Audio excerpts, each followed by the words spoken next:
Bueno, gracias a todos por venir. Veo que es genial que haya una comunidad de Dynamo tan grande aquí, de Revit. Y muchas gracias, Julio, por invitarme, ¿no? Hace un mes que lo conocí, ¿no? Conocí a Roberto Molino el año pasado y, bueno, es genial estar aquí de vuelta en España. Y bueno, ahí dejo también el Twitter y tal, si queréis escribirme lo que sea y tal, y el email, podéis, pues, escribirme con las dudas que tengáis o lo que queráis de lo que hable hoy, ¿vale? Antes de empezar a hablar, que veo que bueno, no tenemos media hora, voy a contar una cosita pequeña de mí, ¿no? Para que sepáis un poco el contexto de lo que os voy a contar. Yo estudié arquitectura en Málaga y bueno, tuve la suerte de irme de intercambio fuera y bueno, al final he acabado estando 7 años fuera de Málaga, ¿no? Fuera de España, y hace solo 2 meses que acabo de volver de Boston. Tuve la suerte de estudiar un máster en la Escuela de Tecnología de Harvard, el Harvard GSD, y llevo ya casi 2 años trabajando con el Generative Design Group de Autodesk, que son los que... Tengo compañeros que son los que están desarrollando Dynamo, ¿no? Entonces todas las quejas las podéis enviar a mí. Está muy guay, ¿no? O sea, cuando hacemos código que luego son herramientas que usan los clientes o usan otros usuarios, ¿no? Pues está muy guay, ¿no? Nosotros nos suelen llegar más eso, un poco las quejas, ¿no? Y luego también los proyectos que han sido un éxito y tal. Y nos gusta mucho ver lo que hacen los usuarios, ¿no? Julio me hizo un poco hincapié en que no me centrase solo a hablar de Refinery, sino que comentase un poco de mis proyectos, de lo que he hecho en el máster y un poco mis proyectos personales. Entonces tengo 2 partes que voy a intentar no alargarme mucho, pero la primera parte son de interfaces creativas y la segunda es de Refinery, como él ha dicho. La parte de interfaces creativas es porque, bueno, yo empecé, antes de hacer arquitectura, empecé a picar código, ¿no? Como Carlos. Empecé a hacer páginas web y tal, no tenía ni idea de lo que estaba haciendo, pero luego cuando entré en arquitectura había gente, ¿no? Que estaba haciendo diseño paramétrico y utilizando el scripting para hacer cosas de estructura o cosas de modelos generativos, ¿no? Como en ese momento Grasshopper y Generative Components era lo que había, ¿no? Y ahí es cuando empezó también a salir Dynamo, que lo fui a conocer un poco después, ¿no? Entonces yo lo que me he especializado en la parte de interfaces creativas, ¿no? Es en utilizar el código, ¿no? Programación, para crear herramientas para otros creativos, otros diseñadores, artistas o arquitectos, ingenieros, en el caso, ¿no? Supongo de los que estamos aquí, para que podáis interactuar con el ordenador y generar diseños, ¿no? De distintas formas, ¿no? Es lo que se llama un poco el computational design, ¿no? Que todos ya conocemos. Como introducción, decir que la interfaz que utilizamos, ¿no? Determina un montón lo que acabamos diseñando, ¿no? Esa interfaz durante mucho tiempo fue simplemente un lápiz, ¿no? Un boli para hacer las plantas, hacer los dibujos, que seguimos utilizando todavía. Yo lo utilizo un montón. Y poco a poco nos hemos adentrado en interfaces que son más ¿no? de utilizar un ratón y clicar y pulsar en la pantalla, ¿no? Y hoy en día nuestra interfaz principal es una pantalla, un teclado, un ratón y una barra de herramientas, ¿no? Hemos pasado un poco de hacer esto, ¿no? De hacer esto con la mano, hacer esto con herramientas como AutoCAD. E incluso no tenemos ni que hacer línea a veces, ¿no? Sino que simplemente movemos el slider, ¿no? Y cambiamos parámetros, o incluso de una hoja de Excel que nos llega. Y esto se puede transferir un poco más en el mundo de Carlos a una línea de código, ¿no? Que hace lo mismo que la definición que teníamos antes en pantalla. Y estamos empezando a ver que esto es para mí bastante emocionante, ¿no? Que incluso sin escribir una línea de código podemos enseñar a un programita de inteligencia artificial a colorear una casa, ¿no? Esto presenta un paradigma nuevo que supone que preparando una serie de archivos, el diseñador, ¿no? Cualquiera de nosotros puede ser un programador, ¿no? No tenemos que aprender Python, por ejemplo, en algunos casos, ¿no? Para interactuar con Revit, sí. Y entonces, eligiendo una serie de imágenes, tú puedes crear un programa que haga un comportamiento, ¿no? Que el ordenador, ya sea en Dynamo, fuera de Dynamo o en Revit, que tenga un comportamiento, ¿no? Esto es como una oportunidad de crear programas sin escribir una sola línea de código. En la escuela de diseño de Harvard continué un poco trabajo que había empezado a hacer antes para crear interfaces intuitivas, ¿no? Digo, hago así porque intuitivo no es más que lo que nosotros ya somos familiares, ¿no?, con algo. Siempre hay que enseñar al usuario que utilice herramientas cuando innovamos. Y yo tenía dos aplicaciones en la App Store. La de la izquierda intentaba pues, simplificar un poco el generar un diagrama de momento de cortante en una viga, y el de la derecha pues era un poco diagramas sonométricos rápidos, así muy sencillos, ¿no? En Harvard lo que desarrolló un poco más, ¿no?, el tema de la estructura. Aquí lo que intentaba era partir de cero, ¿no?, eliminar esa barra de herramientas que he enseñado antes y hacer una interacción muy sencilla, ¿no? La posibilidad de crear un espacio simplemente pulsando líneas, ¿no? Y aunque no se ven ahí, hay como líneas auxiliares que se sugieren cuando pulsas una y puedes seguir creciendo el espacio, ¿no? Incluso pulsar con el botón derecho, ¿no?, y comenzar una simulación estructural en tiempo real para ver cómo se deformaría esa viga, ¿no? O incluso añadir también cargas, como si esto fuese un muro, ¿no?, añadir cargas y simular una carga lateral o el efecto del viento, ¿no?, en un muro. Y tal vez lo más importante en este proyecto era que podemos simular el comportamiento de un puente, ¿no?, a nivel esquemático, y que esta herramienta, otra vez diciendo, si fuese intuitiva, la podríamos poner en una tablet, ¿no?, en un iPad, por ejemplo, dársela a un niño y que a través de jugar con él varios días o varios meses se adquiera una intuición estructural, ¿no? Esto era como la tesis, ¿no?, de este proyecto. Que tú puedes darle esto a alguien que nunca haya visto una fórmula matemática en su vida y puede como empezar a ver cómo se comportaría un edificio, una estructura o un puente. Cambiando un poco, Suggestive Drawing fue mi proyecto de fin de máster allí, el Master Thesis, en el que lo que hice fue explorar el uso de Machine Learning en el dibujo, ¿no?, el dibujo a mano. Y aquí lo que partía un poco de la hipótesis que nosotros utilizamos el dibujo para representar lo que conocemos del mundo real, como una casa. Lo que pasa que el software que tenemos hoy en día, por ejemplo, pon AutoCAD, Photoshop o incluso Revit, te permiten hacer copy-paste y volver atrás paso, pero realmente no saben lo que estás dibujando, ¿no? Tú en AutoCAD dibujas una casa y AutoCAD no sabe qué estás dibujando, ¿no? Pero ahora hay una oportunidad con librerías como Sketch-RNN de Google, que tú puedes dibujar un círculo y el ordenador puede continuar como si fuese un pájaro, ¿no? El problema del Machine Learning, que lo comentaré luego otra vez, es que aquí yo estoy dando un círculo y da igual lo que tú le des a este programita, te va a dibujar un pájaro. Entonces puede que estés haciendo una casa y te va a intentar hacer un pájaro, ¿no? Entonces tienes que decirle un poco lo que tienes que hacer. Y esto está entrenado con 40.000 dibujos de humanos, ¿no?, de personas haciéndolo en una pantalla de ordenador, y luego aprende cómo es esa, ¿no?, es la taxonomía de un dibujo, de cómo se va a lo mejor de un pico hacia un pájaro, de un círculo a un pájaro. Esto es una oportunidad porque ahora mismo hay un boom en inteligencia artificial, está saliendo un montón de herramientas nuevas y, como comenté antes, puede hacer como que interacciones como estas sean posibles, ¿no? Entonces aquí el hincapié que yo quiero hacer es que es nuestra responsabilidad la de elegir o diseñar las interacciones, ¿no?, que queremos que los diseñadores o los arquitectos tengan con un ordenador, ¿no? Porque si no lo hacemos nosotros, un ingeniero va a diseñar un programa para que nosotros utilicemos inteligencia artificial, por ejemplo, en la arquitectura, ¿no? Por eso el híbrido de empezar a programar como arquitecto o como ingeniero es muy importante, porque podemos proponer nuevas interfaces para nosotros mismos. Y lo que intentan estas interfaces es correr un poco, ¿no?, de lo que se inventó en 1984 con la barra de herramientas, ¿no?, que no sea que tú pulses un botón y que esperes a que se haga algún comando, ¿no? Otra oportunidad del Machine Learning es que esta línea, si os la doy a todos los que estáis aquí, os digo, haz una línea desde A a B, el resultado sería el mismo. En cambio, si os doy un papel y lápiz, cada línea sería única, ¿no?, sería diferente. El Machine Learning es capaz de reconocer esos pequeños detalles e interpretarlos de forma diferente, ¿no?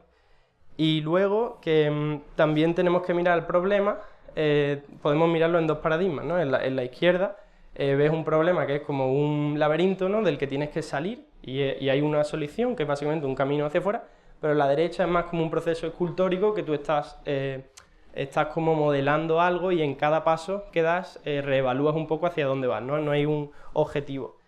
Entonces, para reiterar un poco, el proyecto este intentaba huir del clic, ¿no?, y que se ejecute un comando, y yo lo que propuse era una interfaz de iPad en la que a la izquierda teníamos comportamiento, ¿no? Que son otros humanos que están conectados de otro dispositivo en tu mismo dibujo, y bots que hacen cosas con Machine Learning. Y a la derecha había como una especie de capas inteligentes que se agrupaban los dibujos por capas, ¿no? Para como huir de la interacción típica que estamos acostumbrados y hacer algo un poco más fluido, en el que los bots recibían en una línea de comandos, ¿no? Recibían el dibujo que tú estabas haciendo en tu iPad y lo podían ver y procesar como hace otro humano, ¿no? Más o menos. El resumen de este proyecto era que generé una serie de bots, ¿no? Los que más implementé fueron los de arriba. El texturer, por ejemplo, a partir de una línea de un dibujo te generaba la textura como un poco fotorrealista, y el sketcher más como si lo hubieses dibujado a mano, y el continuator te permitía como sugerir siguientes pasos, ¿no? Este es un ejemplo de utilización en el que tú dibujarías, por ejemplo, con el bot que sabe de margaritas, y aunque tú hagas una margarita con los pétalos rectangulares, que eso no está en el training set, no hay ninguna margarita así, el programa sabe interpolarlo y generar una imagen nueva que es sintética, que no existe en las imágenes que tú le has dado al ordenador, sino que se genera a través del conocimiento que la red neuronal adquiere, ¿no? Aquí simplemente dar crédito al laboratorio de Berkeley, porque son los que crearon el programa que realmente aprende el mapeado, ¿no? Esta librería, para quien quiera verla, se llama Pix2Pix, que es lo que yo uso en el backend. Y bueno, aquí simplemente unos ejemplos de qué se puede hacer con esto, ¿no? Aquí lo que yo estaba haciendo era decirle a este bot: dibújame ahora con margarita, ahora con girasoles, con rosas, distintos tipos de flores, y aquí incluso con vestidos, ¿no? Y entonces aquí puedes ver cómo esa nueva imagen sintética se genera, y también muy importante la interacción, ¿no? Que tú estás haciendo un trazo y no es hasta unos segundos después a lo mejor que el bot te da una sugerencia y tú puedes seguir. No es como en Photoshop, que a lo mejor tú tienes una imagen y si es muy grande le das a blanco y negro y te tienes que esperar a lo mejor medio segundo a que eso se ejecute y luego continúas editando, ¿no? Aquí es como un flujo más de colaboración, como si estuvieses colaborando con otra persona, ¿no? Incluso aquí que tienes tres y cada uno te da una sugerencia diferente, ¿no? Este comportamiento también es como debería funcionar, ¿no? Ahora después veremos cómo no debería funcionar. Aquí siempre que comento este proyecto doy crédito al artista, que es mi madre, ¿no? Aquí el training set fue generado por mi madre, que dibujó a mano 64 árboles y luego le calculamos los ejes en el ordenador, ¿no? El borde, y el programita aprendió a crear texturas de árboles y también de edificios. Y como decía antes, el accidente un poco aquí fue que tú tienes una red neuronal que sabe de flores y estás intentando hacer pues formas más abstractas o formas que no tienen nada que ver con una flor. Entonces intentas generar una textura sintética para esa forma que tú le has dado, ¿no? Y al final no es más que una sugerencia de lo que la máquina te sugiere que debería, ¿no? Que debería colorear ese objeto. Por ver un poco qué hay detrás, el training set es algo como esto, ¿no? Aquí, por ejemplo, coges 800 imágenes del Museo Met de Nueva York, de la página web, y le calculas los ejes con algún programa como Matemática o alguno similar, ¿no? Y aquí el otro, que este es un poco más tedioso porque lo tienes que dibujar tú a mano, pero es un proceso similar. Luego escaneas los dibujos, los metes y dejas la máquina entrenando durante 8 horas. Aquí esto es más o menos un training set, ¿no? Y otra vez lo mismo, ¿no? Que aquí habéis visto cómo simplemente este algoritmo lo podéis coger, preparáis una carpeta con imágenes y va a aprender una serie de patrones sin que escribáis una línea de código. Simplemente tenéis que aprender cómo colocar esa imagen en una carpeta y hacer que el algoritmo aprenda, ¿no?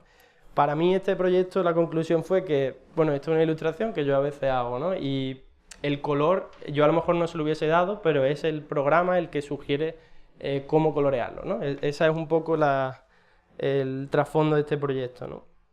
Esto podéis ver más información ahí en caso que estéis interesados. Y ahora voy a comentar rápido, en Autodesk también hacemos algunos proyectos de investigación, ¿no? Yo trabajo en el grupo que desarrolla software, que ahora mismo estamos haciendo Refinery, pero con José Luis García del Castillo. ¿Se ha gastado la batería, creo? Bueno, ponle... Sí. Bueno, aquí lo que hicimos fue intentar juntar la robótica, ¿no? Utilizar brazos robóticos que normalmente serían de uso industrial con la inteligencia artificial, ¿no? ¿Cómo vamos de tiempo? Vale, no sé si esto... ¿Se escucha? ¿Se escucha algo? ¿No? Más o menos. Bueno, pues voy a pasar un poco rápido. Hicimos un taller en Toronto en mayo, que llamamos Mindex Máquina, en el que utilizamos inteligencia artificial para controlar robots, ¿no? José Luis está desarrollando un programa de código libre para controlar robots, y yo me estoy especializando un poco más en la parte de Machine Learning. Y entonces aquí utilizamos SketchANN, que tú dibujarías un trocito de un elemento. Aquí hay pájaros como antes, pero también hay bicicletas, hay como 1000 clases diferentes. Y entonces el robot lo completaría en un color diferente, ¿no? Entonces, pues, no sé, el efecto... el hecho de que esto sea posible es increíble, y el efecto que da que tú dibujes un trozo de algo y sea un robot el que lo dibuja físicamente está bastante guay, ¿no? Y este, de hecho, era el proyecto de uno de los participantes que... utilizando el final de uno de los dibujos continuaría haciendo el siguiente, ¿no? Teachable Máquinas, utilizamos también, corre en el navegador, utilizamos un programa que se puede entrenar en directo y aprende distintas posiciones de imágenes en la webcam y lo mapeamos a 5 acciones diferentes para controlar el robot, ¿no? Y se podía entrenar en tiempo real con acciones que tú quisieras, o sea, podrías poner un papel rojo verde o formas diferentes. Y luego YOLO, que es un algoritmo de reconocimiento de objetos, básicamente te permite directamente en la webcam que te genere los bounding box y las coordenadas de un objeto y reconoce objetos comunes como frutas o móviles, pantallas, no sé, todo lo que más o menos unas 1000 clases. Luego hay un día en Autodesk que se invita como a todos los hijos de los empleados allí, y nosotros hicimos una tableta para que los niños dibujasen y pudiesen utilizar el robot para que lo imprimiese, ¿no? De alguna forma. Y era como una forma de crear dibujo colaborativo con los niños en la pantalla y darle a entender que eso que están haciendo ahí se puede trasladar a instrucciones robóticas. Aquí estábamos usando Processing, Dynamo y luego Máquina también. Máquina es un plugin que está en Grasshopper, en Dynamo y también en C#.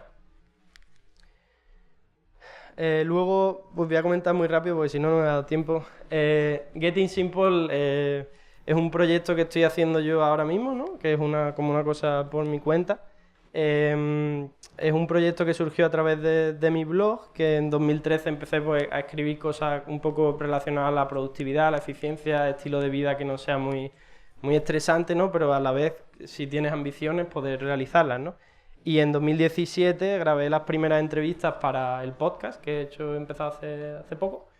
¿Y por qué traigo esto hoy? Porque como trabajo en Autodesk, hay mucha gente de los primeros invitados que son del equipo que desarrolló Dynamo inicialmente, y creo que, no sé, puede ser interesante para vosotros. El podcast, como he dicho antes, el podcast tengo varias entrevistas con personas de allí, de Cambridge principalmente, y lo que intento es de construir un poco cuáles son sus hábitos de trabajo, su vida y tal, entender su vida profesional, pero también un poco su vida personal, cómo entienden, no sé, el uso de las tecnologías, las distracciones, el ejercicio, meditación, un poco como qué podemos extraer de sus vidas y qué podemos aprender para la nuestra, ¿no?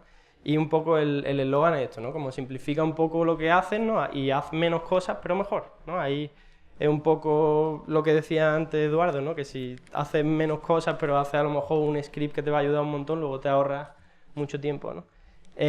Ian Kehoe probablemente el que más relevante hoy, porque es el creador de Dynamo inicialmente. Eso os recomiendo que lo escuchéis. Este es José Luis, que también está, podéis aprender un poco de su proyecto. Zach Chrome ha estado involucrado en el desarrollo de Dynamo y lo ha estado usando desde sus inicios también. Y Peter Boyer ha implementado un montón de design script, un montón de cosas de Dynamo y también de lo que viene un poco en el futuro de la nube de Dynamo, ¿no?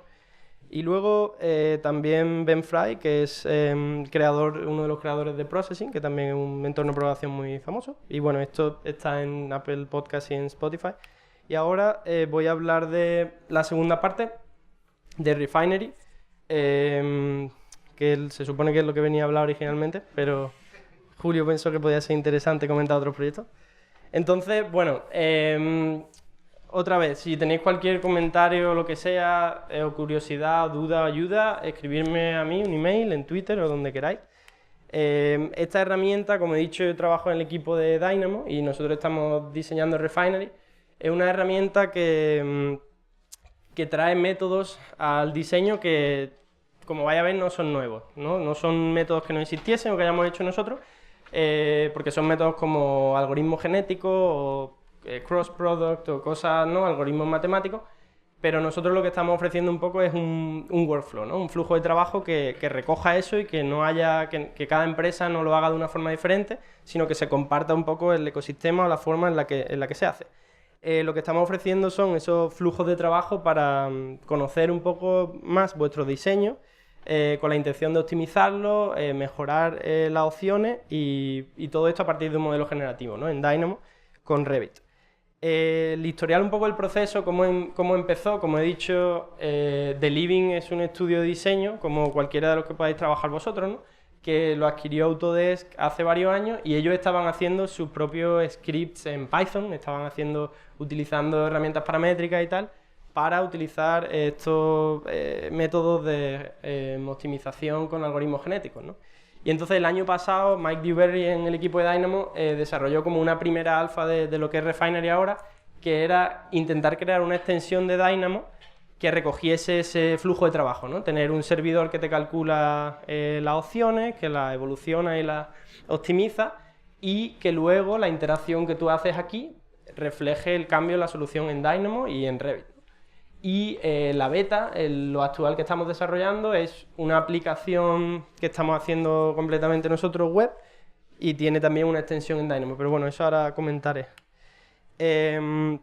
Entonces estamos en general trabajando tanto de Living como Autodesk Research y el equipo del Generative Design Team, estamos trabajando en ver qué partida, ¿no? Juega el Generative Design en la industria EC, ¿no? El Architecture, Engineering, Construction.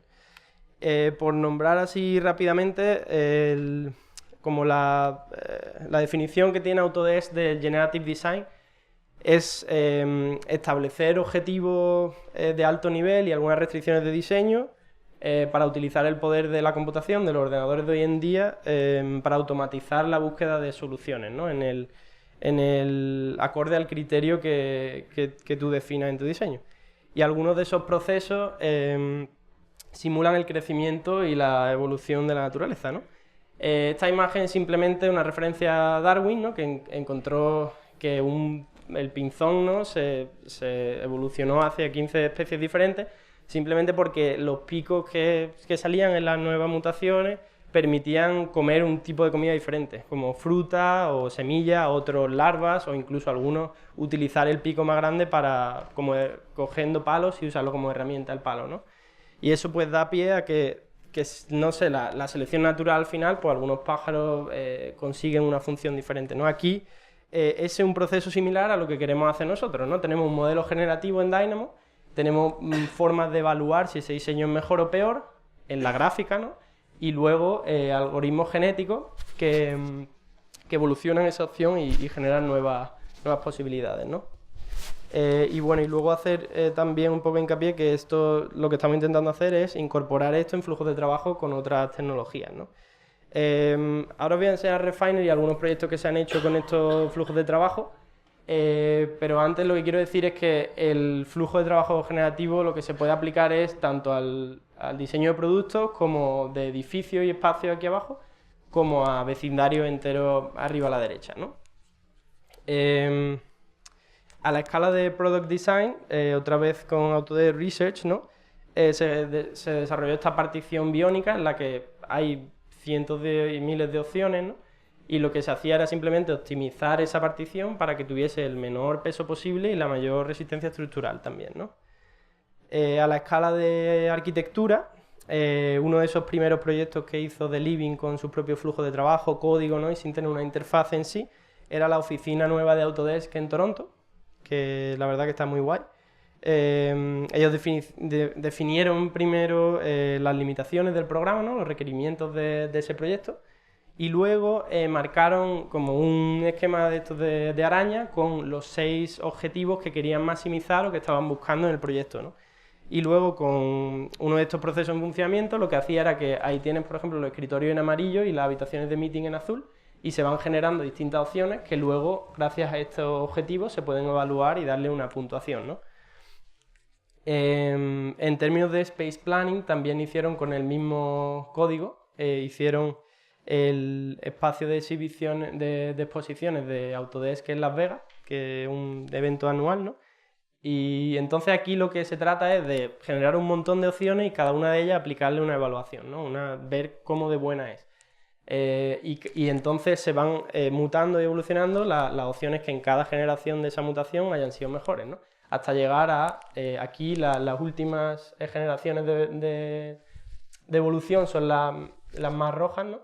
Y entonces te quedas con unas cuantas opciones de ahí y de ahí ya partes para contar distintos parámetros de diseño en tu proyecto. A la escala de diseño urbano, en colaboración con la firma holandesa Van Wijnen, se ha estado explorando este problema desde el punto de vista de si se puede diseñar un vecindario, ¿no? Ellos hacen manufacturas de vecindarios, de casas, ¿no? Prefabricadas, pero aquí lo que querían ver era si podían optimizar valores como, por ejemplo, coger el máximo sol posible o cumplir sus objetivos de energía net cero, o incluso optimizar la cantidad de vistas que cada casa tenía, ¿no? Y otros parámetros que ahora veremos. Aquí simplemente ver cómo era el proceso del modelo generativo, ¿no? De cómo entienden ellos la generación de cada una de las tramas urbanas para generar cada una de las opciones que se mutan cuando le das parámetros de input, ¿no? Al principio, nuevos, ¿no? O diferentes.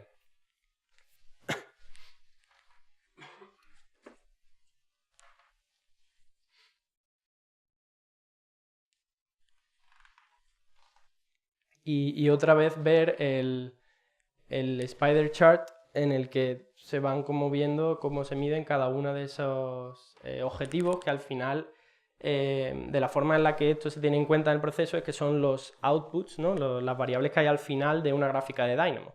El inicio puede ser, no sé, cantidad de viviendas dentro de un rango, o orientación de las casas, o otro tipo de cambios que pueda, o a lo mejor subdivisión de parcelas, cuánta porcentaje de carretera.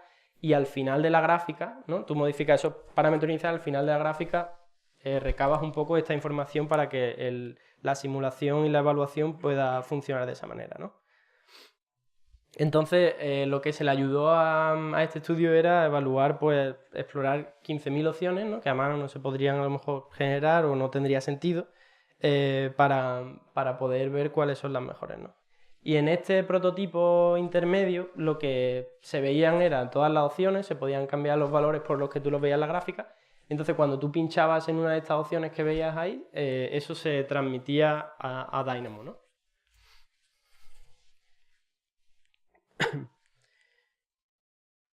Y entonces, bueno, aquí entra un poco el diseño de la forma en la que interactuar, ¿no? Eso es muy importante porque si no es una herramienta que la gente no tiene ningún interés en utilizar.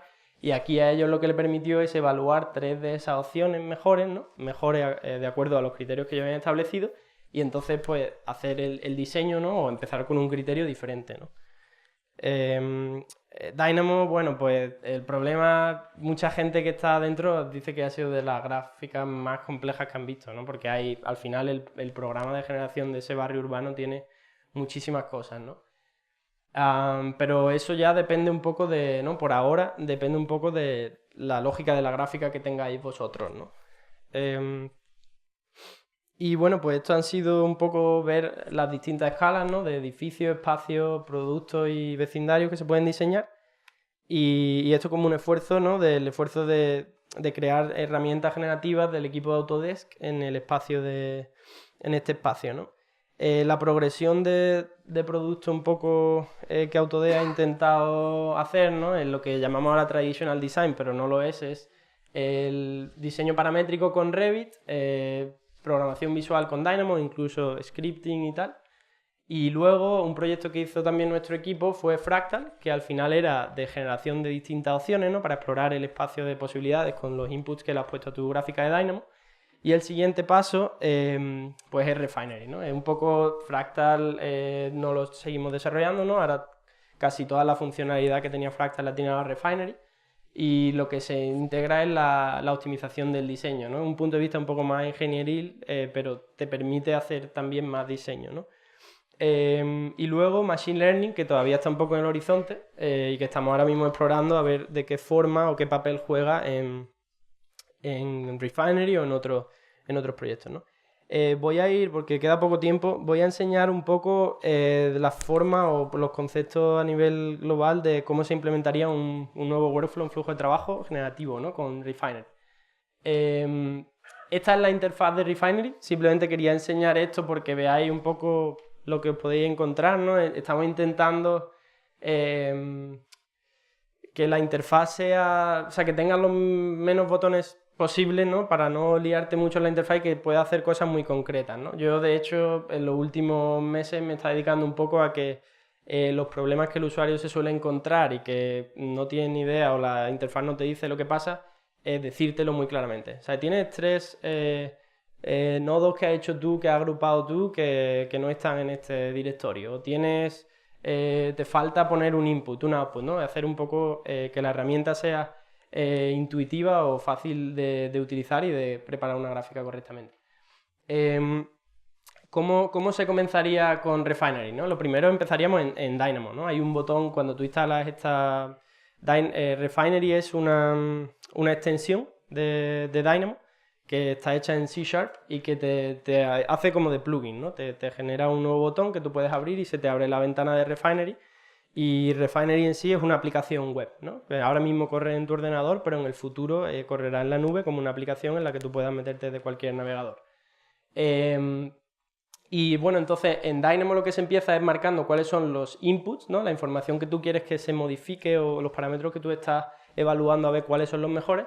Y outputs son lo que quieres que se evalúe al final del diseño. O sea, si tú, por ejemplo, tienes coste, ¿no? Es uno muy típico. Output, el coste o la cantidad de, no sé, de piezas cerámicas o la cantidad de anclajes, ¿no? Todas esas cosas luego te salen en una tabla y puedes evaluar de cada opción, los puedes ordenar por cuáles tienen menos anclaje, cuáles tienen mayor precio. Y eso es como un poco lo que se intenta evaluar aquí de una forma directa en la plataforma. Los métodos que hay ahora mismo de generación son estos 4. Optimize, el que ya he comentado un poco, que se intenta mutar una opción para buscar las opciones que te dan ciertos valores óptimos, cuál tiene el precio más barato, cuál tiene los menores anclajes posibles o cuál tiene el mayor área de paneles solares, ¿no? Los otros son un poco más determinísticos, ¿no? El like this te genera opciones parecidas a la que tú le das, ¿no? Si no está claro cómo ponerlo, puede a lo mejor generar, no sé, 100 opciones más de ese mismo tipo, ¿no? Randomize te busca el espacio de valores de los inputs y te genera un montón de opciones, ¿no? Esto es como para ver a ver cuáles son las posibilidades que hay aquí. Y Cross Product es una forma casi de randomize, pero es mucho más ordenada. Te hace toda la combinatoria de los inputs que tú quieras y te da todo el espectro, ¿no? de posibilidades, ¿no? Por ejemplo, podrías tener altura, anchura y profundidad y podrías decirle que te dé todas las combinaciones con cada valor desde el 1 al 10, de 1 en 1, ¿no? Entonces tendrías todas esas opciones cubiertas y las puedes analizar con todos los parámetros que hemos hablado. La interfaz funcionaría así, tú pulsarías quiero hacer un estudio nuevo y ahí lo primero que tienes que elegir es el método de generación. Aquí está Optimize, por ejemplo. Defines tus inputs en Dynamo y aquí le dices cuáles quieres que participen en el proceso de optimización. Los outputs te salen aquí simplemente como carácter informativo y le tienes que decir cuáles quieres que se maximice la energía solar, que se minimice el precio, ¿no? Tienes que decir ahí cuáles se tienen en cuenta en el proceso de optimización y cada algoritmo tiene sus propios valores. Por ejemplo, en Cross Product no hay maximizar o minimizar, simplemente te dice que cuántas opciones quieres y cuál quieres que sea el paso en cada uno de los valores. Y aquí tendrías como esos settings, ¿no? Aquí, esto es un ejemplo simplemente de los resultados, ¿no? Ahora mismo se ven la información así por página y verías ahí una gráfica. En Randomize simplemente ves un montón de parámetros de opciones que se han hecho aleatoriamente. Las puedes ordenar de distintos criterios en esta gráfica. Y también hay un graph que ahora después enseñaré de Parallel Coordinates que puedes visualizar diferentemente el gráfico. Este sería Cross Product, que como he dicho antes, ves todo el espacio de opciones en una serie de valores.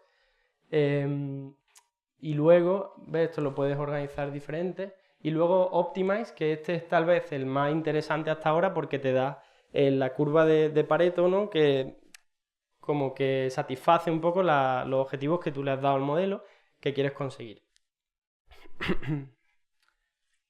¿Vale? Y aquí, bueno, esto es lo más interesante, que le puedes decir que te ordene por ciertos parámetros, ¿no? Y normalmente te suelen salir curvas de Pareto y cuando los valores que pones aquí son los que intervienen en la optimización, ¿no? ¿Cómo funciona? Pues una cosa simplemente que he comentado antes, cuando tú pulsas uno de esos puntos, esa opción tiene una serie de valores de input que cambian en Dynamo, ¿no? O sea, si tú tienes, por ejemplo, esta opción dice que la altura es 20 y la anchura son 10, cuando pulsas, ahora mismo esos valores se cambian en Dynamo. Si lo tienes conectado a Revit, lo visualizas la opción también en Revit, ¿no? Esto de aquí es una visualización en 3D que puedes girar y luego que se puede utilizar con Dynamo para Revit y Dynamo Sandbox, ¿no?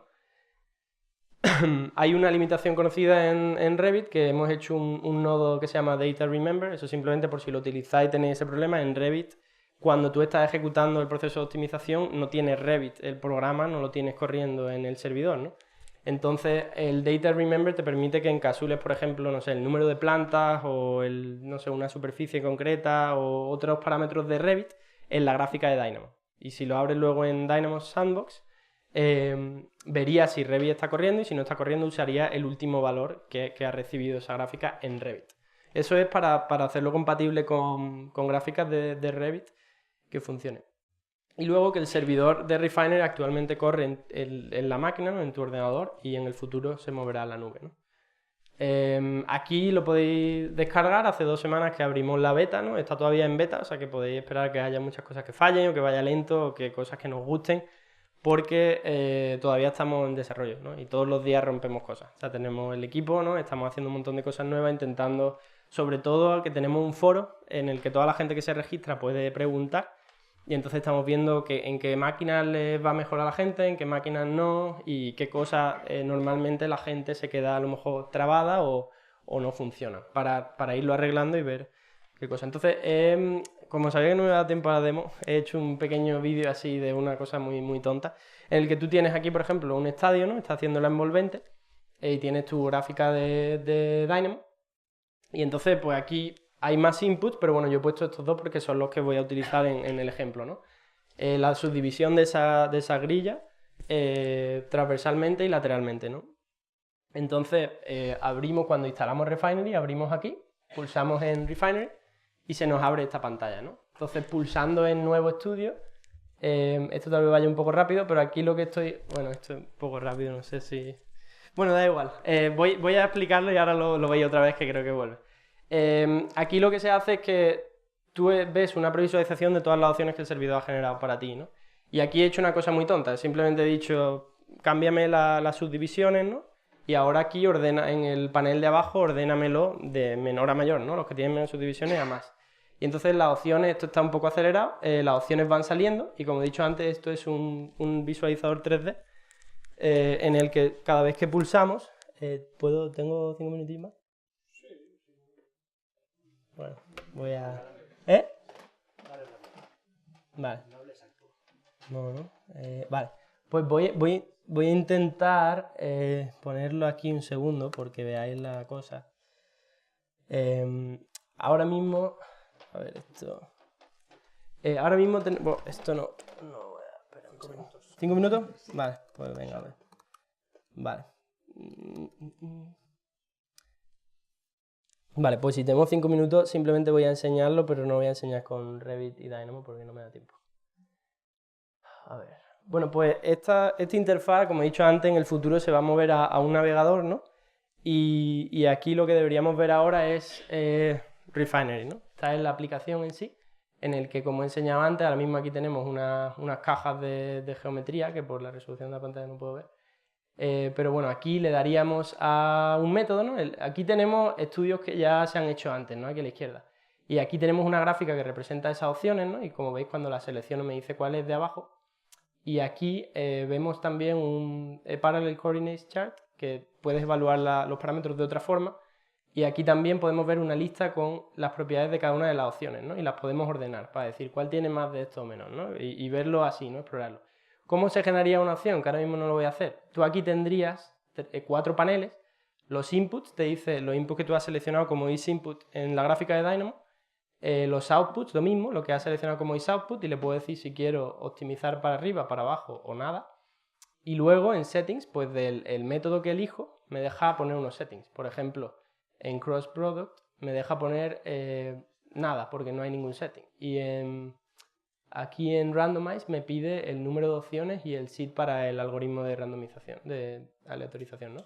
Y aquí pues te diría los errores, ¿no? Entonces, el ejemplo que enseñaba antes simplemente coge el cross product, le da aquí a generar, ¿no? Cuando el sistema está funcionando y el servidor está corriendo, y te sale una serie de opciones que tú visualizas aquí, ¿no? Aquí a lo mejor lo podemos mejorar así. Veis, aquí por lo que comentaba antes, cada una de estas opciones las puedes visualizar y pues tiene distintas tareas, ¿no? Que bueno, aquí estos son las demos que tenemos de prueba simplemente. Pero bueno, esto para que hagáis una idea un poco de lo que podéis esperar si instaláis este plugin y simplemente para lo que he enseñado antes de poner un diseño súper tonto que tenga 3 inputs, decirle, venga, quiero que me explores todas las posibilidades de este ejemplo. Te vas a lo mejor un ratillo, en 5 minutos o lo que sea, y te vienen todos los 3D de todos esos modelos, le pulsas en Dynamo, o sea, en Refine al que te gusta, y eso se traslada a Revit, ¿no? Entonces es una forma, ese es el flujo de trabajo que estamos viendo. Y yo personalmente, ¿no? Que lo que el equipo está intentando hacer es compatibilizar esto con Revit un montón. El interés de este proyecto viene cuando en esta lista empieza a haber un montón de métodos más, ¿no? No sea solo optimizar con un algoritmo y estos 3, ¿no? Sino que vamos a ir añadiendo funcionalidad y va a tener distintas formas de explorar, mejorar, ¿no? Y optimizar una gráfica que tú estás haciendo en Dynamo y que puede tener esa repercusión un poco en el programa en Revit, ¿no? Y a ver, entonces ya... Pues eso era todo.